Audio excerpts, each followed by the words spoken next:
So first thing first, there's something I have to address. It is the fact that when it comes to God of War Ragnarok, they did an amazing job with the armor set in general, because whatever armor you choose, there isn't going to be a bad one. That's good because every single one of them is great. It's all about the build you make around them to make them relevant, to make them great. And I really love that because the build potential in this game is insane. You can go full tanky and deal crazy stun damage. You can go permafrost or perma-immolation. You can go infinite, very damaging rage, and you can even go poison, full poison. I love that. It opens the door for more diversity and creativity. And there's just that one armor set which set itself apart from the rest, and this is mostly why this video is titled the best armor, because even though every single armor is great, that one set is nasty.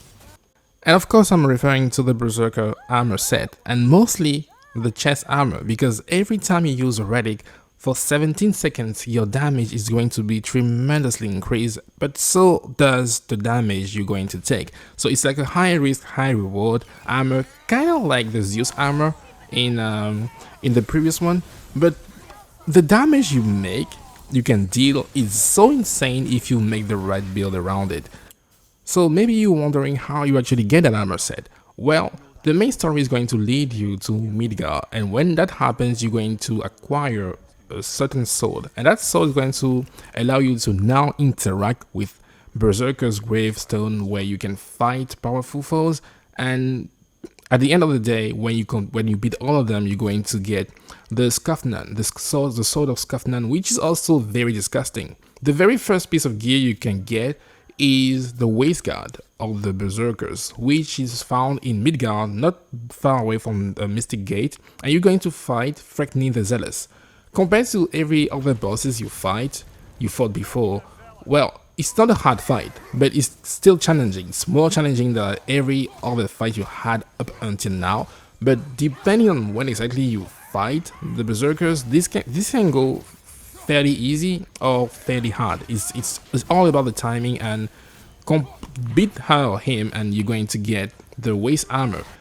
And now you want to head to Ofheim, where you're going to get the almighty chest armor, but I highly recommend being at least level 7 before you even go there, because you're going to fight not 1, not 2, but 3 Berserkers at once. Yeah, it is a quite difficult fight, and I accidentally thought I was going to make it when I was level 5. I got destroyed, so no, I highly recommend being at least level 7. So beat them and you get the armor, the chest armor, which already is a good thing because you can already start using it and destroy things. So next thing is the race armor, and unfortunately you have to beat the game before getting the whole set. So if you beat the game, then you want to go off to Niflheim. There's going to be a new Mystic Gate allowing you to get there, and then you go there. I'm not going to say I can't tell the name of that Berserker, but you beat her. I think it's a her, maybe, I don't know. You beat her, and then you're going to get the gauntlets, and now you have the full set, but not quite, because once you beat every single Berserker, now you can beat the king finally, and the king is found in Midgard, where you first found the sword, allowing you to interact with the gravestones in the first place. And that king is nasty because he has all the moves of all the previous Berserkers, but if you fought them in a row, chances are you remember the moveset and it's not going to be too hard on you. But you defeat him, and now you get the sword of Skafnan, and that thing is ooh la la. And now you finally have everything you need to destroy anybody in the game. And I personally think this Relic is the best one, because depending on the difficulty you're playing on, you're going to notice that enemies don't respect you. They don't respect the fact that you have to take turns, and they barely stagger. And because that weapon, that Relic, spawns multiple swords, they're going to keep the enemies locked up in place, and because the chest armor increases your damage, you can then hit them multiple times. Because here's the thing, it doesn't serve any purpose to have that increase in damage if you can hit your enemies, and the Relic is going to allow you to pin them down, and then you can beat them up.